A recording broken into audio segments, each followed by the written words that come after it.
할렐루야. 오늘은 성화, 곧 그리스도를 본받는 삶이 무엇인가에 대해서 살펴보겠습니다. 성화는 우리가 알다시피 예수님을 믿는 순간부터 죽는 순간까지 일어나는 일이기 때문에 매우 중요합니다. 우리가 먼저 성화를 배우기 전에 하나님이 우리를 부르신 목적이 무엇인지 살펴보겠습니다. 하나님께서 우리를 구원하신 목적은 바울이 데살로니가전서 4장 3절에서 이렇게 말합니다. 하나님의 뜻은 이것이니 너희의 거룩함이라. 하나님이 우리를 부르신 목적은 거룩함, 즉 성화에 이르는 것입니다. 우리가 거룩하게 되고 성화되는 것이 바로 하나님의 뜻이기 때문에 그렇습니다. 그렇다면 성화에 있어서 중요한 특징을 살펴보도록 하겠습니다. 첫째, 성화란 예수님을 닮는 것입니다. 세상에 있는 모든 생명체는 자신을 닮은 후손을 낳기 마련이죠. 우리가 세상에서 구원받기 전에는 마귀의 자녀라고 했지 않습니까?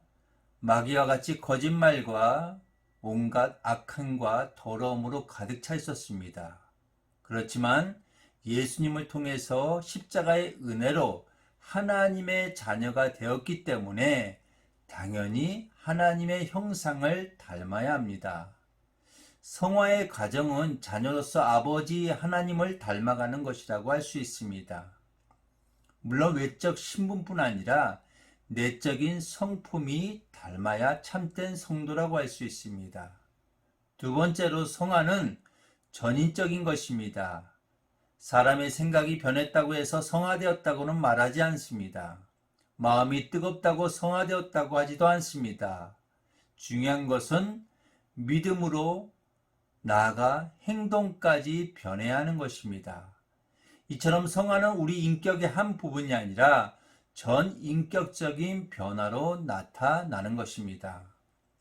세 번째로 성화는 하루아침에 일어나는 것이 아니라 전 생에 걸쳐서 일어나는 것입니다. 어떤 사람들은 한순간에 성화가 일어나는 것으로 생각하지만 실제로는 그렇지 않습니다. 예수님은 닮는 것은 전 생에 걸쳐 점진적으로 차근차근 이루어지기 때문에 그렇습니다.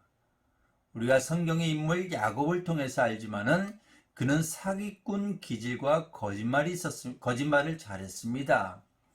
그랬던 그가 오랜 세월이 흐른 뒤에 바로 앞에서 축복 기도하는 것을 보면 그가 평생에 걸쳐 점점 성화되어 왔다는 것을 알 수가 있습니다.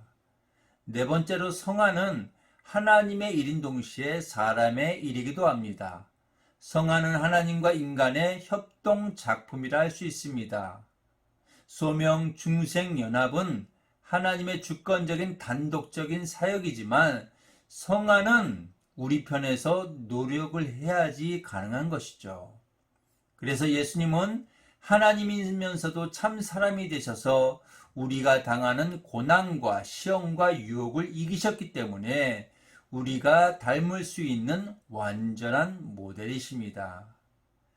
성령님은 우리가 예수님을 닮을 수 있도록 도와주시는 역할을 하십니다. 하나님은 성령님을 우리 안에 보내셔서 날마다 우리가 거룩함에 이르도록 인도하십니다.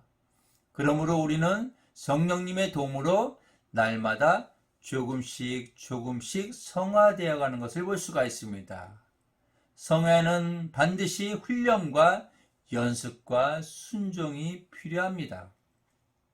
그렇다면 예수님을 닮아가는 성화는 과연 이 세상에서 가능할까 질문을 던집니다. 성화에 대한 한 극단적인 태도는 우리가 절대로 걸어가신 예수님을 닮을 수 없다는 부정적인 생각을 합니다. 죄인인 우리가 이 세상에서 예수님을 완전히 닮을 수 없습니다. 그러나 이런 생각 때문에 처음부터 예수님을 닮을 노력조차 하지 않는 것은 잘못된 것이죠. 이는 예수님에 대한 관심과 사랑이 없기 때문에 그렇습니다. 예수님이 우리를 거룩하게 하시기 위해서 흘리신 피와 고통을 안다면 그럴 수가 없을 것입니다. 또 다른 극단주의는 이 땅에서 예수님과 똑같이 성화될 수 있다는 완전주의적 입장입니다. 이 땅에서 우리는 연약함으로 말미암아 쓰러지고 넘어질 수밖에 없습니다. 성화에 도달한 것 같지만 시간이 흐르면 다시 제자리로 돌아가고 있는 자신을 발견하게 됩니다. 우리가 완전한 성화를 이루는 것은 죽음 이후 영화의 단계에 이르렀을 때입니다. 그렇다면 성경이 말하는 성화에 대한 올바른 견해는 무엇일까요? 우리가 이 세상에서 완전한 성화에 도달한다는 것은 불가능하지만 하나님의 은혜 가운데 허용하시는 범위 안에서 가능하다고 생각해야 합니다. 물론 이 세상에서 100% 완벽하게 예수님을 닮을 수는 없겠지만은 예수님을 닮고자 하는 소원으로 마음이 불타야 합니다. 18세기 휘필드와 웨슬리 같은 사람들은 성화에 대한 강력한 소원이 있었습니다. 이처럼 성화는 교회사의 많은 성도들의 삶을 통해 그 가능성을 볼 수 있습니다. 실제로 예수님을 닮았던 사람이 바로 스데반입니다. 스데반은 돌에 맞아 죽어가면서도 하나님 앞에 기도합니다. 마치 예수님이 십자가에 달려 용서의 기도를 하신 것처럼 예수님이 변화산에서 그 얼굴이 천사처럼 빛났던 것처럼 스데반의 얼굴도 천사처럼 변화된 것을 볼 수가 있습니다. 바울의 생애와 사상을 보면 그가 전인격적으로 아주 많이 닮았다는 걸 볼 수가 있습니다. 예수님을 배우고자 십자가의 죽으심과 부활의 영광에 참여하려는 바울의 열망은 그가 예수님을 얼마나 사랑했는지를 보여주고 있는 장면입니다. 그리고 교회사 가운데 로버트 맥체인, 데이비드 브레이너더 같은 사람들은 이 세상에 있는 동안 100% 예수님을 완벽하게 닮았다고 할 수는 없지만 예수님을 느낄 수 있을 정도까지 성화되었던 사람들입니다. 완전히 예수님을 닮을 수는 없지만 어느 정도까지는 가능한 일이라고 믿어야 합니다. 하나님께서 은혜를 주시면 뭐든지 가능하다는 것, 믿음으로 의심치 않고 나아가는 자에게는, 갈망하는 영혼들에게는 하나님의 은혜 가운데 역사하신 가운데 우리가 성화의 귀한 하나님의 은혜에 동참할 수 있습니다. 성경과 교회사가 증언하는 스데반, 바울, 에드워즈, 맥체인처럼 하나님의 은혜를 주시면 이 세상에서 예수님을 닮아가고 싶다는 분명한 목표가 생기고 그 목표에 도달하고자 노력하게 될 것인데 성령께서 도와주십니다. 그렇다면 우리가 예수님을 닮기 위해서 해야 할 일이 무엇일까요?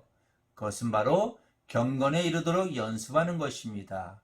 성화를 이루기 위해 경건의 연습에는 죄 죽이기와 성령 충만한 삶을 사는 것입니다. 우리는 죄 죽이기를 통해 우리 속에 있는 악한 습관과 싸워야 합니다. 죄를 죽인다는 것은 점점 죄 습관을 끊어버리는 것을 말합니다. 성령 충만이란 하나님의 은혜와 임재가 강하게 역사하는 것을 말합니다. 성령 충만하게 되면 내 안에 여러 가지 선한 습관이 내 몸에 익숙하게 되고 점점 자연스럽게 선을 행할 수 있게 됩니다. 우리가 거룩해진다는 것은 한편으로는 우리 속에 있는 죄를 죽이는 것이고 한편으로는 우리 속에 있는 성령의 인도하심 가운데 사는 것을 말합니다. 그러므로 우리가 성화되려면 첫째, 죄 짓는 통로를 차단하고 우리 안에 있는 죄와 싸워야 합니다. 죽기까지 싸워야 합니다. 우리 믿음의 선배들은 특별히 7가지 큰 죄와 싸워야 한다고 말했습니다. 시기와 식욕과 분노와 성욕, 무욕, 게으름, 탐욕 등 이 게으름은 하나님을 닮지 못하게 하는 가장 강력한 원수입니다. 우리가 부지런히 하나님을 찾지 않고 세상을 사랑하고 하나님 앞에 예배하고 하나님의 그 은혜를 통로를 차단한다면 우리는 금방 세상으로 돌아갈 수밖에 없는 것을 깨닫게 될 것입니다. 이것이 바로 게으름입니다. 또 한 가지 시기심은 우리가 일생 동안 싸워야 할 원수입니다. 사람들은 본성적으로 남들이 나보다 잘 되는 것을 참지 못합니다. 내가 못하는 건 괜찮으나 남들이 나보다 잘하는 것은 죽어도 못 봅니다. 우리가 정말 참기 힘든 것은 그 하나가 바로 식욕입니다. 단순히 배가 고파서 먹는 거 말고 그 이상으로 먹고 싶어 하는 것이 바로 식욕인 것이죠. 식욕은 모든 본성의 원조로서 다른 욕망을 부추깁니다. 그러므로 식욕을 이긴다는 것은 다른 죄악도 이길 수 있다는 것을 이야기합니다. 우리가 착한 듯 보여도 조금만 건드리면 모두 분노하고 폭발합니다. 분노가 폭발하면 곧 악한 말이나 폭력이 뒤따르게 되고 심지어는 살인까지 저지르기도 합니다. 인간 모두는 남성과 여성으로 지어졌기 때문에 필연적으로 누구에게나 성욕을 갖고 있습니다. 근데 문제는 성욕이 넘치면 죄가 되는 것이죠. 부부간의 정상적인 관계를 넘어 결혼 전이나 배우자 외의 대상과 성관계를 맺는 것은 잘못된 것입니다. 시대가 살아가면 제일 먼저 범람하는 것이 바로 이 죄인 것이죠. 그런데 죄 가운데 가장 큰 죄는 무엇일까요? 그것은 바로 교만입니다. 교만이란 스스로 자신을 세우려는 마음입니다. 사람들은 자존심을 건드리면 참지 못합니다. 개인 또는 국가 간의 분쟁의 원인이 모두 자존심 혹은 자만심, 이것이 가장 이기기 힘든 죄이죠. 그렇기 때문에 거룩해진다는 것은 이처럼 여러 가지의 죄악에서부터 점점 벗어나는 것을 말합니다. 성경은 우리 속에 부정적인 죄를 죽이라고 강하게 말씀하고 있습니다. 우리의 교만을 죽이고 우리 안의 음욕을 죽이고 우리 안에 있는 육체의 정욕을 죽이라고 했는데, 이는 죄의 세력이 아무 힘도 쓰지 못할 정도로 해야 한다는 것입니다. 마지막으로 어떻게 하면 은혜 가운데 우리가 살아갈 수 있을까? 그것은 바로 거룩해진 방법은 죄를 죽이는 동시에 적극적으로 하나님의 은혜를 살리는 것입니다. 즉, 은혜의 수단들을 적극적으로 활용하여 성경을 읽고 암송하고 듣고 묵상을 통해 하나님을 더욱 알아가는 것이 중요합니다. 기도를 통해 하나님과의 인격적인 교제야말로 우리가 예수님을 닮아가는 가장 적극적인 통로입니다. 또한 예배를 통해 하나님을 만나고 그분의 뜻과 목적을 발견하면 할수록 나의 내면 세계가 바뀌어가는 것을 볼 수 있습니다. 왜냐하면 예배 자체가 우리가 거룩해질 수 있는 가장 중요한 방법, 수단이기 때문에 그렇습니다.